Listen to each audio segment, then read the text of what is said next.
റഷ്യയിൽ MBBS പഠനത്തിന് അവസരമൊരുക്കി study links international.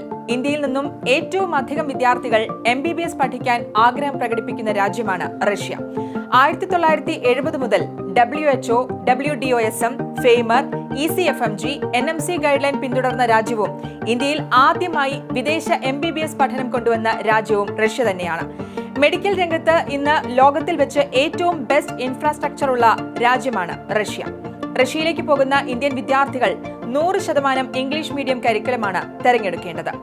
MBBS പഠനത്തിന് ഏകദേശം 100-ലധികം മെഡിക്കൽ യൂണിവേഴ്സിറ്റി ഉള്ള റഷ്യയിൽ വിദ്യാർത്ഥികൾ കൂടുതലും അഡ്മിഷൻ എടുക്കാൻ ആഗ്രഹിക്കുന്നത് Ivanovo State Medical University, Kuban State Medical University, Kazan State Medical University, Kursk State Medical University എന്നീ പ്രധാന യൂണിവേഴ്സിറ്റികളെയാണ്. MBBS വിദേശത്ത് പോകാൻ ആഗ്രഹിക്കുന്ന ഒരു വിദ്യാർത്ഥിയെ സംബന്ധിച്ചിടത്തോളം ഒരുപാട് രാജ്യങ്ങളെ കുറിച്ച് കേട്ടിട്ടുണ്ടാവും. അതിൽ നിന്നും റഷ്യയെ വ്യത്യസ്തമാക്കുന്നത് പണ്ട് മുതലേ വിദ്യാർത്ഥികൾ പോയിരുന്ന ഒരു രാജ്യമാണ് റഷ്യ. അതുകൂടാതെ തന്നെ റഷ്യ എന്ന് പറഞ്ഞാൽ നിങ്ങൾക്കറിയാം, ലോകത്തിലെ തന്നെ ഏറ്റവും വലിയൊരു രാജ്യം കൂടിയാണ്. മോസ്കോയാണ് റഷ്യയുടെ ക്യാപിറ്റൽ സിറ്റി എന്ന് പറയുന്നത്. മെഡിക്കൽ ഏറ്റവും വലിയൊരു ഇമ്പോർട്ടൻ്റ് പോയിന്റ് എന്ന് പറയുന്നത് മെഡിക്കൽ ഡെസ്റ്റിനേഷനാണ്. പുതിയ ഒരുപാട് രാജ്യങ്ങൾ MBBS പഠിക്കാൻ സ്റ്റുഡൻസിന് മുന്നിൽ വന്നപ്പോഴും റഷ്യയിൽ അറ്റ് പ്രസൻ്റ്ലിയും ഒരുപാട് വിദ്യാർത്ഥികൾ പഠിച്ചുകൊണ്ടിരിക്കുന്നുണ്ട്. അതുപോലെ തന്നെ ലക്ഷക്കണക്കിന് ഏകദേശം 3.5 ലക്ഷത്തിന് മേലെ വിദ്യാർത്ഥികൾ പഠിച്ച് ഗ്രാജുവേഷൻ നേടിയിട്ടുണ്ട് എന്നുള്ളത് കൂടിയാണ് റഷ്യയെ വ്യത്യസ്തമാക്കുന്നത്.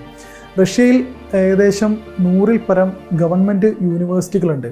ഇന്ത്യയിൽ നിന്ന് വിദ്യാർത്ഥികൾ റഷ്യ ഓപ്റ്റ് ചെയ്യുമ്പോൾ ഏറ്റവും കൂടുതൽ ശ്രദ്ധിക്കേണ്ട കാര്യം ഇംഗ്ലീഷ് മീഡിയം ആയിരിക്കണം എന്നുള്ളതാണ്. കാരണം NMC നാഷണൽ മെഡിക്കൽ കൗൺസിലിൻ്റെ നിയമപ്രകാരം ഇംഗ്ലീഷ് മീഡിയം ഉള്ള യൂണിവേഴ്സിറ്റികൾ തന്നെ പഠിക്കണമെന്നുണ്ട്. അപ്പം അത് തീർച്ചയായിട്ടും ഇമ്പോർട്ടൻ്റ് ആയിട്ട് സ്റ്റുഡൻസ് ശ്രദ്ധിക്കുക. അതുപോലെ സാധാരണ രീതിയിൽ റഷ്യയിലെ ഒരുപാട് ഗവൺമെൻറ് യൂണിവേഴ്സിറ്റികൾ വിദ്യാർത്ഥികൾ പോകാറുണ്ട്. അതിൽ പ്രധാനപ്പെട്ടത് Kuban state Medical university, Ivanovo State Medical university, Kursk state Medical university, അതുപോലെ തന്നെ മോസ്കോ സ്റ്റേറ്റ് മെഡിക്കൽ യൂണിവേഴ്സിറ്റി പോലുള്ള പ്രമുഖ യൂണിവേഴ്സിറ്റികളുണ്ട്.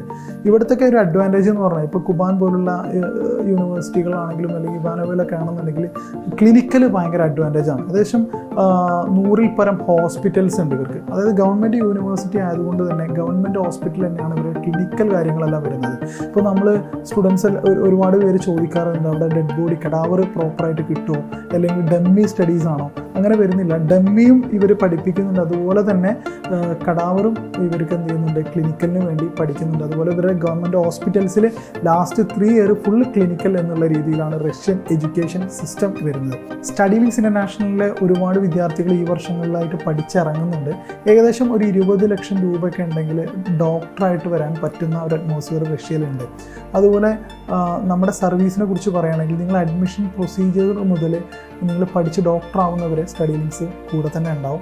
നമ്മൾ റഷ്യയിൽ മോസ്കോയിൽ തന്നെ നമ്മുടെ ഓഫീസുണ്ട്. അതുകൊണ്ട് തന്നെ പിന്നെ അവരുടെ ഡോക്ടർ ഷെപ്പാഫ് എന്ന് പറയുന്ന നമ്മുടെ ടീമിലുള്ള ഡോക്ടർ അവിടെ എപ്പോഴും അവൈലബിൾ ആണ്. സ്റ്റുഡൻസിന് എന്തെങ്കിലും കാര്യങ്ങൾ ഒക്കെ ഉണ്ടെങ്കിൽ കോൺടാക്റ്റ് ചെയ്യാൻ പറ്റുന്ന ഒരു അറ്റ്മോസ്ഫിയർ കൂടെ ഉണ്ട് എന്നുള്ളതാണ്. അപ്പോൾ അഡ്മിഷന് വേണ്ടിയിട്ട് നിങ്ങൾക്ക് സ്റ്റഡി ലിങ്ക്സിനെ കോൺടാക്റ്റ് ചെയ്യാവുന്നതാണ്.